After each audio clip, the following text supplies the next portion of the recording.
இன்னைக்கு வந்து நியாயம் தர்மம் இல்லாட்டி தன்னம்பிக்கை வேணும்னா இன்னைக்கு அவரோட பாடல்கள் தான் நமக்கு உதாரணமா இருந்துட்டு இருக்கு. அவர் பாட்டை பாடினாலே வைரல் ட்ரெண்ட் தான். எப்பேற்பட்ட வாழ்க்கையா இருக்கும், அவர் எப்பேற்பட்ட மனிதரா இருக்கும். அவரை நம்ம இங்க கொண்டு வந்து சேர்க்கணுங்கிறது சாதாரண விஷயம் இல்லை. ஸோ தொடர்ந்து அவர் படங்களையே பார்க்கறது. சனா சொன்ன மாதிரி நமக்கு சூப்பர் ஹீரோவா சினிமாவில் வந்தது எம்ஜிஆர் அவர்கள் தான். அவர் நம்மளுடைய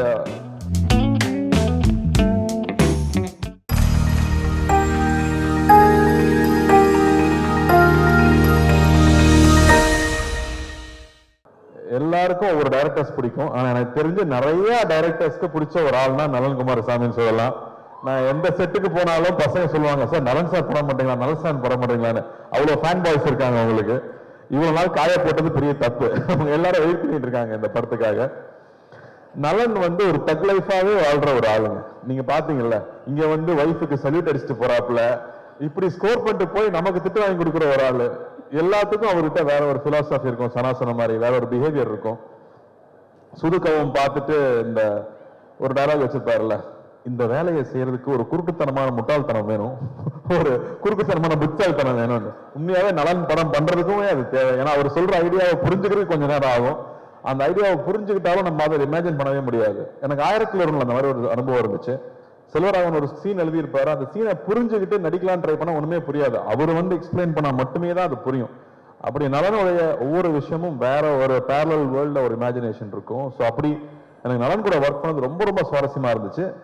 சுதுக்கவும் பண்ணிட்டு அவர் கூட படம் பண்ண போறோங்கிறப்ப ஜாலியா ஒரு படம், இந்த குழந்தைகளை கலத்தலாம், இல்ல அரசியல்வாதிகளை கடத்தலாம், அப்படி ஏதாவது ஜாலியா ஒரு கதை சொல்லுவாருன்னு பார்த்தா அவர் வாவாத்தியார்னு ஒரு கதையை கொண்டு கொடுத்துட்டாரு. மறுபடியும் பெரிய சவால். உண்மையா அந்த கதையை கேட்டுட்டு நலன் கூட ஒர்க் பண்ணணும்னு அவ்வளவு ஆசையா இருக்கு. ஆனா இந்த கேரக்டர் நம்மளால செய்ய முடியுமா, நம்ம மிமிக்ரி ஆர்டிஸ்ட் எல்லாம் கிடையாது, நமக்கு இது வருமான நைட்லாம் எனக்கு தூக்கமே வரல. அப்போ நம்ம நிறைய இந்த கோட்ஸ் எல்லாம் பார்ப்போம் இல்லையா, நம்ம அந்த மோட்டிவேஷனல் வீடியோ எல்லாம் பார்த்துட்டு இருப்போம்ல நைட்ல தெம்பு வேணும்னா. அப்படி பார்க்கும்போது அதுல ஒரு விஷயம் பார்த்தேன். சொல்றேன், சொல்லி முடிக்கிறேன். சோ அந்த வீடியோல ஒரு விஷயம், எந்த விஷயம் உங்களை ரொம்ப பயமுறுத்துதோ, நம்ம எதை பார்த்து ரொம்ப பயப்படுறோமோ அதை போய் நம்ம ஃபேஸ் பண்ணிடணும். அங்கதான் growth இருக்குன்னு சொல்றாங்க, அங்கதான் நீ அடுத்த கட்டத்துக்கு போக முடியும்னு சொல்றாங்க. அப்போ இது ஒரு லைஃப் தான். நம்ம ரொம்ப திரும்ப திரும்ப பயந்துட்டே இருக்க முடியாது. நம்ம எவ்வளவு வாட்டி ஜெயிச்சாலும் நீ தோட்டல் மட்டுமே பேசுற அவ்வளவு ஒண்ணாது. அப்படி பயந்துட்டே இருந்தோம்னா புது விஷயம் எதுவும் பண்ண முடியாது. இறங்கி அடிச்சிடணும்னு முடிவு பண்ணி தான் நலன் கூட போய் ஜாயின் பண்ணது. நலன் இருக்கிற ஒரே தைரியத்தில் தான் இந்த படம் பண்ண நான் ஒத்துக்கிட்டேன்னு சொல்லலாம். ஏன்னா இந்த படம் கத்தி மேல் நடக்கிற மாதிரி, ஒண்ணு ஜெயிக்கனா இல்லாட்டி நம்மளை போட்டு காலி பண்ணிடுவாங்க இந்த படத்துல. அப்படி ஒரு ரிஸ்கான ஒரு சப்ஜெக்ட் ஒரு ஆக்டருக்கு. ஆனா படமா ஜாலியான படம், என்டர்டெய்னிங்கான பிலிம். அவர் சொன்ன மாதிரி இது ஒரு 80s 90s தமிழ் சினிமாக்குன்னு ஒரு அடையாளம் இருக்கு. நம்ம எல்லாமே நம்ம ரூட்ஸை போய் தேடிட்டு இருக்கோம் இல்லையா. அப்படி தமிழ் சினிமாவுக்கு ஒரு அடையாளமா இருக்கிற மசாலா படங்களுக்கு ஒரு ட்ரிபியூட்டா அந்த படம் இருக்கணும் அப்படிங்கிறது அவருடைய எண்ணம். ஸோ ஒரு ஃபுல் அண்ட் ஃபுல் என்டர்டெய்னர். ஒரு பக்கம் வாத்தியாருங்கிற கேரக்டருக்கு, அந்த கேரக்டருக்குள்ள இப்ப போலான்னு முடிவு பண்ணியாச்சு. உள்ள போனா அவர் ஒரு பெரிய கடல். புரட்சி தலைவர், மக்கள் திலகம், பொன்மனச்செம்மல் அவர் மக்கள் அவருக்கு வச்சிருக்கிற பேர் அவ்வளவு பெரிய பேர். அவரை பத்தி பேசினாலே புல்லரிக்குது எனக்கு. ஏன்னா அவரை பத்தி தெரிஞ்சுக்க ஆரம்பிச்சு இந்த படத்துக்குள்ள போனதுக்கு அப்புறம் தான். Love you boys, love you. இன்னைக்கும் love you guys, love you மக்களை. இன்னைக்கும் நீங்க ஒவ்வொரு வீட்டுக்கு போனீங்கன்னா அவரோட புகைப்படத்தை பார்க்க முடியும். ஒண்ணு அதுக்கு பொட்டு வச்சு மாலை போட்டு சாமி கும்பிட்டு இருப்பாங்க, இல்லாட்டி பெருமையா அந்த முகத்தை பார்க்கணுங்கிறதுக்காக வச்சிருப்பாங்க. அப்படி ஒரு பெரிய ஐகான். அவர் வெறும் 60s 90s 70s 80sல இருந்த ஒரு நடிகர் இல்ல, அவர் ஒரு எமோஷன், அவர் ஒரு தனி சகாப்தம். அவர் மாதிரி யாருமே சொல்ல முடியாது. அவர் வாழ்க்கையில சந்திக்காத கஷ்டம் கிடையாது.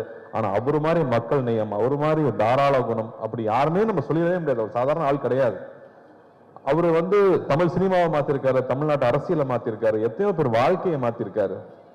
அவர் ரசிகர்களுக்கு நல்லதே சொல்லி, நீங்க நல்லது சொன்னா கிரிஞ்சுன்னு சொல்லும் போது நான் நல்லதுதான் சொல்லுவேன், என் ரசிகன் என்ன மாதிரிதான் இருக்கணும், நல்லதை மட்டுமே சொல்லி கொடுத்து தன் ரசிகனும் என்ன மாதிரியே இருக்கணும்னு பண்ணியிருக்காரு. அவரோட ரசிகர்கள் தண்ணி அடிக்க மாட்டாங்க, தம் அடிக்க மாட்டாங்க. எப்படி அவ்வளவு இன்ஃபுளுன்ஷியலா அவர் இருந்திருக்க முடியும் அவங்கிறது ரொம்ப ரொம்ப ஆச்சரியமா இருக்கு. அவர் பாடல்கள் மூலமா அவ்வளவு விஷயங்களை சொல்லிட்டு போயிருக்காரு. இன்னைக்கு நியாயம் தர்மம் இல்லாட்டி தன்னம்பிக்கை வேணும்னா இன்னைக்கு அவரோட பாடல்கள் தான் நமக்கு உதாரணமா இருந்துட்டு இருக்கு. அவர் பாட்டை பாடினாலே வைரல் ட்ரெண்ட் தான். அப்படி ஒருத்தர் அவர் நம்ம பண்ண போறோங்கிறது ரொம்ப ரொம்ப பயமா இருந்துச்சு. இன்னும் அவரோட பத்தி இன்னுமே பேசிட்டு இருக்கோம், இன்னுமே அவரை பத்தி பேசிட்டு இருக்கோம். அவர் ஒரு பாட்டுல சொல்லியிருக்காரு, வாழ்ந்தாலும் மறைந்தாலும் பேர் சொல்ல வேண்டும், இவர் போல யார் என்று ஊர் சொல்ல வேண்டும். அவரே பாடிட்டு போயிட்டார். தன்னுடைய வாழ்க்கையே மக்கள் பணியா இருக்கணும், மக்களுடைய நன்மை தான் என்னுடைய வேலையினே ஒர்க் பண்ணியிருக்காரு. அதுக்கு முத்தாய்ப்பா நம்மளோட சென்னை சென்ட்ரல் ஸ்டேஷனுக்கு அவரோட பேரை வச்சிருக்காங்க. புரட்சி தலைவர் doctor MGR Chennai central station பேரு. ஒரு நாளைக்கு கிட்டத்தட்ட 400 ட்ரெயின் இங்க இருந்து கிளம்புது. ஒவ்வொரு ட்ரெயின் கிளம்பும் போதும் சென்னை புரட்சி தலைவர் டாக்டர் எம்ஜிஆர் ராமச்சந்திரன் அவர்கள் பெயர்ல சென்னையிலிருந்து கிளம்புற ட்ரெயின் ஒரு நாளைக்கு கிட்டத்தட்ட 5000 தடவை அவரோட பேர் அனௌன்ஸ் பண்ணிட்டே இருக்காங்க. அப்படி வாழ்றதுன்னா அப்படி எப்பேற்பட்ட வாழ்க்கையா இருக்கும், அவர் எப்பேற்பட்ட மனிதரா இருக்கும். அவரை நம்ம இங்க கொண்டு வந்து சேர்க்கணுங்கிறது சாதாரண விஷயம் இல்ல. சோ தொடர்ந்து அவர் படங்களையே பாக்குறது, இன்ஃபேக்ட் சிலம்பம் கிளாஸ்லாம் போய் ரொம்ப நாள் ஆயிடுச்சு. நான் தெரிஞ்சு இந்த ஷூட்டிங் டைம்ல காலையில 1 hour ஈவினிங் 1 hour ஷூட்டிங் போயிட்டு வந்துட்டு முன்னாடியும் பின்னாடியும் கண்டினியூஸா ஒரு 1 month பிராக்டிஸ் பண்ணேன். அனலர்ஸ் மாஸ்டர் தான் கூட நின்று அவர் அவங்க அப்பா கதையெல்லாம் சொல்லி, இன்ஃபேக்ட் வி ரியலி என்ஜாய். இது எங்க ஜெனரேஷனோட ட்ரிபியூட்டா சொல்லலாம். இது ரொம்ப பக்தியோட அந்த கேரக்டர் பண்ணியிருக்கோம்னு நான் சொல்லுவேன். எவ்வளவு சின்சியரா அந்த கேரக்டர் அப்ரோச் பண்ண முடியும். இந்த படம் பார்க்கும்போது அவருக்கும் அவருடைய ரத்தத்தின் ரத்தமான ரசிகர்களுக்கும் என்ன உறவு இருந்துச்சு அப்படின்னு நீங்க கொஞ்சம் புரிஞ்சுட்டீங்கனாலே நாங்க பெரிய சக்சஸ் நம்புவேன். இதுல அவ்வளவு என்டர்டைன்மெண்ட் இருக்கு, அவ்வளவு ஜாலி இருக்கு. அதை தாண்டி அந்த அற்புதமான ஒரு ரசிகனுக்கும் அவனுடைய ஒரு தலைவனுக்கும் இருக்கிற உறவு இருக்குல்ல, அன்கண்டிஷனல் உறவு இல்ல. நீங்க எங்களுக்கு கொடுக்குற அன்பு அன்கண்டிஷனல் அன்பு. எதுவுமே எதிர்பார்க்கல, நான் உன்னை பார்த்தா போதும், நான் உன்னை பத்தி பேசினா போதும்னு நீங்க இருக்கீங்கல்ல, அதுக்கு நான் எவ்வளவு கோடி கொடுத்துட முடியும், அந்த அன்புக்கு எவ்வளவு கோடி கொடுத்துட முடியும். இது ரசிகர்களுக்கு நான் பண்ற ஒரு விஷயமா, உங்களோட அன்பு, உங்க முகத்தை பார்த்து பார்த்து நீங்க கொடுக்குற அன்பு இருக்கு இல்லையா, அந்த அன்புக்கு பரிகாரமா நான் இந்த படத்துல நடிச்சேன்னு நான் சொல்லலாம். ஏன்னா ஒரு ரசிகனுக்கும் அவனுடைய தலைவனுக்கும் இருக்கிற அந்த உறவு தான் இந்த படத்துடைய கோர் எமோஷன் நான் சொல்லுவேன். லவ் யூ தம்பி, லவ் யூடா, லவ் யூ ஆல்வேஸ் தான். சோ இந்த படம் ஒரு புது அனுபவம். இந்த படத்துக்குள்ள போனதுக்கு அப்புறம் முக்கியமா நான் ஜார்ஜோடைய ஒர்க்கும் சந்தோஷ் அண்ணனோட ஒர்க்கும் கிரண் சாரோட ஒர்க்கும் சொல்லுவேன். ஏன்னா இது வேற ஒரு வேர்ல்டு, ஒரு பேரலல் வேர்ல்டு நலன் கிரியேட் பண்ணி இருக்கிறது. ஏன்னா 90s கிட்ஸ் தான் சொல்லுவாங்க, டே நலன் யாருன்னு உங்களுக்கு தெரியாதுடா, இந்த படம் வரணும்டா அப்பதான்டா தெரியும்னு 90s கிட்ஸ் கதறதை நான் பாக்குறேன். சோ மறுபடியும் நமக்கு ஒரு ஓஜி மறுபடியும் ரொம்ப நாளுக்கு அப்புறம் திரும்ப பார்க்க போறோம். எப்படி எம்ஜிஆர் சாரோட ஓஜி அந்த மாதிரி திரும்ப ஒரு டார்க் காமெடியோட ஓஜியை மறுபடியும் இதுல கொண்டு வந்திருக்கோம். ஸோ ஐம் சோ ஹாப்பி நலன் கூட ஒர்க் பண்றது. நான் நலன் மாதிரி டைரக்டர் நான் அடிக்கடி யோசிப்பேன், தெலுங்குல பெரிய படங்கள் பண்றாங்க, மலையாளத்துல வித்தியாசமான படம் பண்றாங்க, தமிழுக்கு என்ன அடையாளம் இருக்கு, நம்ம வித்தியாசமா என்ன பண்றோம். ஏன்னா இங்க ரொம்ப பயந்துட்டே இருந்தோம்னா யூஸ்வலான ஃபில்மே பண்ணிட்டு இருந்தா பிரயோஜனம் இல்லை, புது விஷயங்கள் பண்ண முடியாது. அப்ப இந்த மாதிரி டைரக்டர்ஸ் ரொம்ப ரொம்ப முக்கியம் நான் நினைக்கிறேன். அவங்க தொடர்ந்து படம் பண்றது முக்கியம் நினைக்கிறேன். ஸோ அந்த வகையில நலன் மறுபடியும் இந்த படம் பண்ணது, அது இந்த மாதிரி ஒரு டஃப்பான சப்ஜெக்ட் எடுத்துட்டு அதை இவ்வளவு ஜாலியா டெலிவர் பண்ணது ஐ அம் சோ ப்ரௌட். நலன் இந்த மாதிரி பேரியர் பிரேக் பண்ணலாம், புது விஷயங்கள் ட்ரை பண்ணவே விட மாட்டாங்க நம்மள. அந்த வகையில் I am so happy. And இந்த படத்துல வாத்தியாரா இருக்கணும்னு எல்லாம் சொல்லிட்டாங்க. ஆனா அதுக்கான மேக்கப் போடும்போது அவ்வளோ பயமா இருக்கும், பயந்தே நடிச்சிருக்கேன். பூர்ணிமா தேங்க்யூ. ஐ திங்க் ஒவ்வொரு காஸ்டியூமும் ஒரு 10-15 தடவை கரெக்ட் பண்ணிருப்போம். பொறுமையா ஒவ்வொன்றும் பெர்ஃபெக்ஷன் வர வரைக்கும் பண்ணி கொடுத்துட்டே இருப்பாங்க. அது மாதிரி செரீனா ஆகட்டும், என்னோட மேக்கப் மேன் முருகன் ஆகட்டும், அந்த மீசை வரையறதுல இருந்து அந்த உருவம் வேஷம் போட்டு அவரா நிற்கும் போது அவர் எப்படி இருந்திருப்பாருன்னு யோசிச்சோம்னா நமக்கு தலையெல்லாம் சுத்திரும். அவரை பத்தி கேள்விப்பட்ட கதைகள், அவ்வளவு கதைகள் வந்துட்டே இருக்கு. இன்னும் நல்லா அழகா சொல்லிட்டு இருந்தாப்புல. ஒருத்தர் பத்தி விசாரிச்சோம்னா ஒரு 10 கதை சொல்லுவாங்க சார், அவரை பத்தி மட்டும் விசாரிச்சா எங்க போனாலும் கதையா வந்துட்டு இருக்கு. அவர் மக்களுக்கு போய் செஞ்ச விஷயங்கள், மக்களை போய் தொட்ட விஷயங்கள் 1-2 சொல்ல முடியாது, அவ்வளவு இருக்கு. ஒரு உதாரணம் சொல்றேன், அவருடைய கான்வாய் போயிட்டே இருக்குமா ராதாகிருஷ்ணன் ரோட்ல. அப்ப கால் இல்லாத ஒருத்தர் அங்க டெய்லி நின்று காலில் பாப்பாராம், கார் போகும்போது. எப்ப டெய்லி காலில் நிக்கிறிய, எதுக்குப்பா இங்க நிக்கிறான்னு கேட்டதுக்கு, அவருன்னு உன்னை பார்க்கவா போறாரு, வண்டி வேகமா போகுதுன்னு சொன்னதுக்கு அவர் சொன்னாராம், கோயிலுக்கு நம்ம போறோம், சாமி நம்மளை பார்க்கணும், நான் போறோம், நாம தானே சாமியை பார்க்க போறோம், நான் தான் அவரை பார்க்க வந்தேன்னு சொன்னாராம். இப்படியே போயிட்டு இருந்த கார் ஒரு நாள் நின்றுருக்கு, அவரே இறங்கி வந்திருக்காரு, கையில எவ்வளவு பழந்ததுன்னு தெரியாது, எடுத்து கொடுத்திருக்காரு, கடை வச்சு பொழைச்சிக்க, பீடி சிகரெட் விற்க கூடாதுன்னு சொல்லியிருக்காராம். சோ இப்படி அவர்கிட்ட அவரை பத்தி இன்சிடென்ட்ஸ் வந்துட்டே இருக்கு. சோ அவரோட கோடான கூட ரசிகர்கள் எல்லாரும் இருக்காங்க. அவங்க எல்லாரும் நிச்சயமா நாங்க திருப்திப்படுத்துவோம் நம்புறேன். சத்யராஜ் மாமாவும் இங்க இருக்காரு, நான் பயந்து தான் நினைச்சிருக்கேன்னு சொல்லுவேன். அவர்கிட்ட கேட்டுட்டே இருப்பேன், வாகேஸ்வரி சார்கிட்ட கேட்டுட்டே இருப்பேன், ராஜ்கிரண் சார் கிட்ட கேட்டுட்டே இருப்பேன். சோ ரொம்ப சந்தோஷமா இருக்கு இந்த படம் வெளியே வருதுங்கிறது.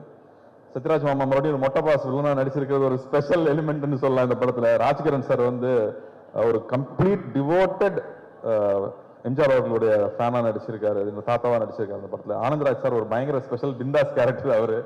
சுந்தர் சார் எல்லாருக்கூடையும், Shilpa I think very brave of you to do this character நான் சொல்லுவேன். ஏன்னா அவங்களுக்கு கண்ணம்மா ஒன்னு சாங்ல எல்லாரும் பார்த்து எல்லாம் கிறங்கிருக்காங்க பசங்க. மறுபடியும் இந்த படத்துல வேற ஒரு கேரக்டர்ல அவங்க பண்ணியிருக்காங்க. So this will be a very special film.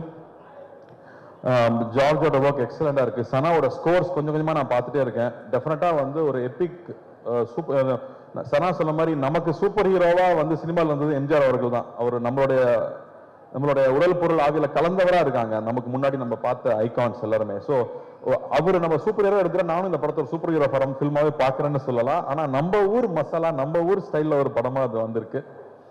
எல்லாருக்கூடையும் work பண்ணது ரொம்ப சந்தோஷம். இது ரொம்ப வருத்திக்கிட்டு நிறைய எஃபர்ட் போட்டு பண்ண படம். ஸோ நிச்சயம் இந்த படம் வெற்றி அடையணும். ஞானவேலுக்கு வந்து மிரக்கல் தான் இந்த படம் வந்து இப்போ வந்து இறங்கி இருக்கிறது.